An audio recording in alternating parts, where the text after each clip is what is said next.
سلامونه ملګرو، تاسو ورور غازي سبزی راغلی یو دمام د پارک ته. داسې موسمي غونډې پارک کې راخ کړلی، غر کې غرې راخ کړی دی.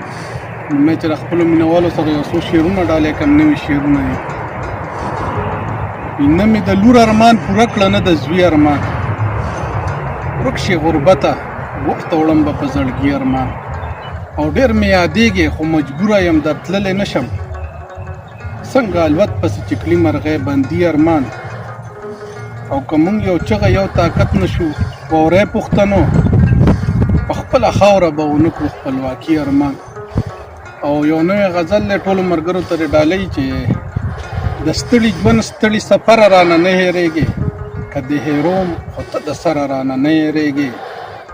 او د بېوسۍ اوښکې مو توی وي د یو بل په اوږو، د رخصتي وخت مازدیګر رانه نه هېرېږي. او ښکار د زرکو تاروګانو د یارانو سره، کنډې د بادام غره رانه نه هېرېږي. په تصور کې کله کله غیږ چاپېر که هر څو ورکې د نظر رانه نه هېرېږي.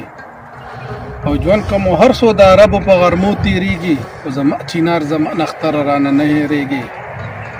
او لکه یعقوب د په دیدن پسې ړندېږم غازي، لکه یعقوب د په دیدن پسې ړندېږم غازي.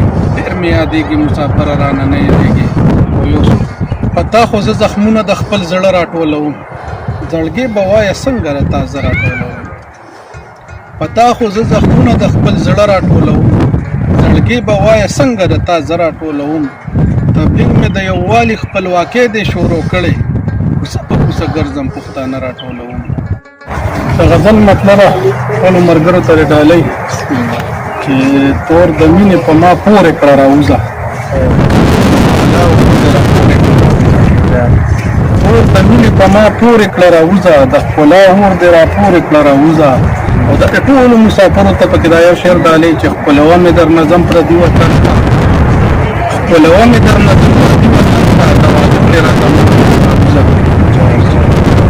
او څو بچه پېژنې د ناستې په هلوت کې، ته معلوم لږ شانتې زورې کړه راوځه.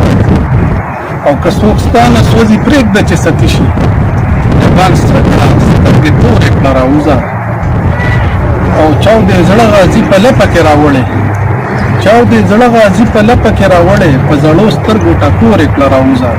تور د مینې دې را پورې کړه راوځه، د ښکلا اور دې را پورې کړه راوځه. بل غزل دی چې